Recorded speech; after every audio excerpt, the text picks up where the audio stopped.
Hi, and welcome to another edition of Spring Game On, which will actually be our final show of the school year, thanks to the season winding down.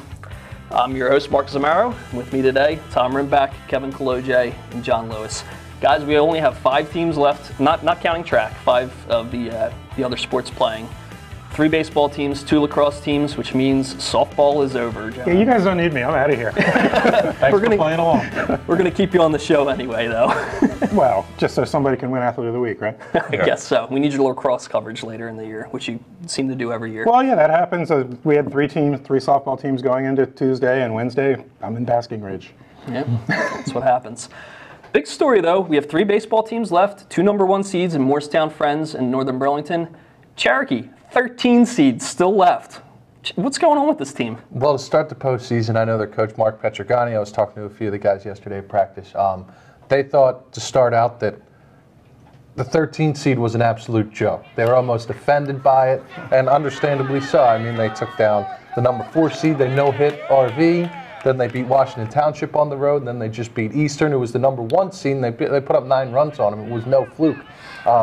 So they're just rolling right now. I mean, everything's going right for the Chiefs, and it's just a great story. I saw them once this year. They 1-0 game against Shawnee, just a terrific game. And I understand they're going with their ace in the game this afternoon. Correct. Quinn Taylor, he's been their best pitcher this year. They got him throwing on the mound. He's a hard thrower. He's confident. He was part of a no-hitter early this year along with Jared DeLarcel. And I was talking to Petrogani. He said that he's extremely confident with any of his mound, but he's happy any of the guys on the mound. But he's very happy as Quinn available to start. So you won't hear me say this often, but I'm excited to see a baseball game. I can't wait. Well, what about the other 2 teams? We have Northern Burlington. You've been talking about them all year, and of course Morristown Friends. They're not quite in the sectional championship yet. They have another round to go, but they're still hanging in there. Yeah, Morristown Friends. They're a nice story. 2 years ago, they made it to the sectional final and came up a little short. But yeah, Adam Coranta, AJ Dunham, CJ Enney, they're all hitting the ball. They're all taking their turns pitching. They're all doing very well. And for Northern Burlington, yeah, like you said, I've been talking about them all year. They've been our best team all year. They've been after this Central Group 3 state championship all season. Today's the day, and they're going to be excited. Expect for a big day from Ryan Shin, Adam Rapp, Tyler Del Parlante. All the seniors are definitely going to be real excited. And we will be there today, yes, providing some video highlights and analysis after the game. Yes, sir. Tom, we have 2 lacrosse teams left. No surprises. Both #1 seeds, both defending state champions. Well, Lenape got rid of beat Shawnee in their sectional final. It was a terrific game. Shawnee played their minds out. They played as well as they've played all season, but Lenape's just been too strong this year. It's an amazing thing because they lost 3 great players to graduation. Now you've got Gabby Fournier, who's just been one of the best players in the entire state. She has 78 goals, 78 assists. That means you have to decide how to defend her, and either way is wrong. Natalie Peel and the rest of the girls on that team, Carly Braverman's another great thing, and their defense is back intact. They got Rebecca Weiland in goal. Terrific job there. They've got a real chance to knock off unbeaten Ridgewood in their final on Saturday. And real quick, just sum up Morristown. I mean, this team just always finds a way to get it done. Well, they're similar to Lenape in that they had some stars last year. This year it's a more balanced team.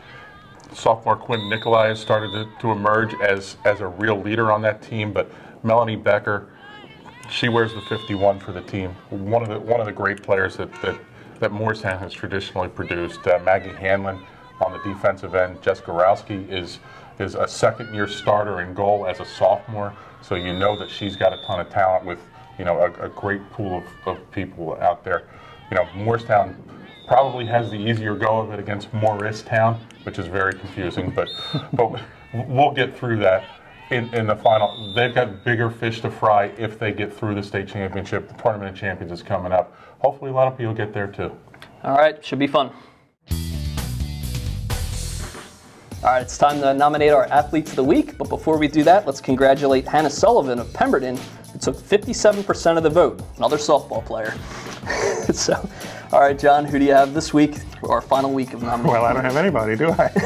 So I'm going to make it a Lifetime Achievement Award this week. Riverside pitcher Allie Jenkins this year reached 100 career hits, reached 100 career RBIs in the same week. Just picked up her 50th pitching win of her career. She is the most accomplished player in Riverside history. I'll go with Allie Jenkins.